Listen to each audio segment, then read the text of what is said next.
বলবো, আল্লাহ তুমি প্রশ্ন করার আগে তোমার একটা কথা বলি, আমারে কিছু জিজ্ঞেস করো না, আমি সব করেছি। এমন কোন পাপ নাই যে পাপ আমারে দিয়ে হয় নাই। তোমার রহমত দিয়ে তুমি জান্নাতে পাঠাবা, তোমার দয়ায় জান্নাতে যেতে চাই, আমল দিয়ে না। পারবেন বলতে? কিয়ামতের দিন আমরা বলবো, আল্লাহ আমার আমল দিয়ে জান্নাত চাই না, আমি তোমার দয়া দিয়ে জান্নাত চাই। তোমার দয়া ছাড়া আমার কোনো উপায় নাই।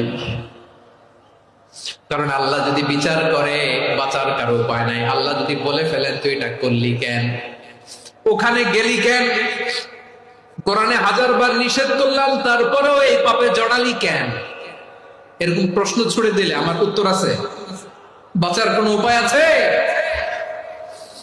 রোজ হাসরে হে আল্লাহ আমার করোনা বিচার, করোনা বিচার।